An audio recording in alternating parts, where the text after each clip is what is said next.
Hello and welcome to The Update. I'm Heidi Tiltons. An inquiry's been told former Defence Force staff could have broken the law if it's found they've been recruited by the Chinese military. There are suggestions a number of retired Australian and British Air Force pilots could have been lured abroad with the offer of $500,000 salaries. Defence Secretary Greg Moriarty says former staff are covered by strict security requirements. I believe that official secrets obligation is a very important one for all of our people and for all ex-members of the ADF. That sticks with them for the rest of their life. Aussies caught up in the Medibank data breach are being warned hackers are expected to release more information on the dark web. The advice is to not meet the demands of criminals if contacted directly. The health insurer is once again apologising to customers but is refusing to pay a ransom. Dylan Alcott has lashed out at Australians rorting the National Disability Insurance Scheme out of millions of dollars. A fraud task force has been set up to go after doctors, criminals and individuals ripping off the NDIS. And the Australian of the Year has had some blunt words for the Rorters. They can go and get stuffed. If you are watching this and you're doing the wrong thing, you are literally taking away from a neurodiverse kid getting care. You're taking away someone with a high-level disability having a shower.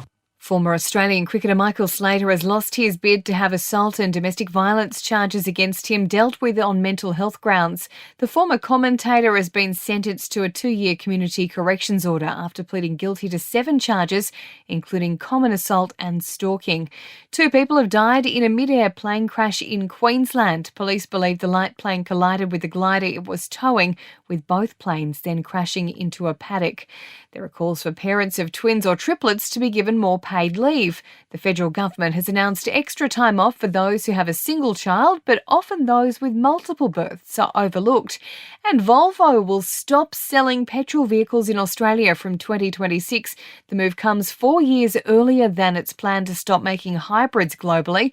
The car maker declaring there's no long-term future for cars with an internal combustion engine.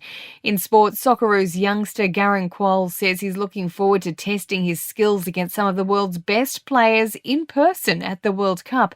The 18-year-old admits he's spent countless hours playing against the game's superstars in video games and can't wait to face them in real life. England's T20 cricket team has held a net session ahead of their World Cup semi-final against India tomorrow night. Ben Stokes has been spotted wearing a knee brace. And Aussie boxer Jeff Fennick has been awarded a 4th world title 31 years after taking on Azuma Nelson. The World Boxing Council has retrospectively overturned the decision of a draw. In entertainment news, Kate Moss has sparked concerns after slurring her words and appearing out of sorts at a recent fashion event. The supermodel held onto the podium and appeared jittery as she gave a speech. Fans were quick to speculate on whether she was under the influence. Michael Jackson's estate is seeking to recover $1 million worth of property they say was stolen from his home right after the music icon died. Among the items, handwritten notes, CDs and photo albums.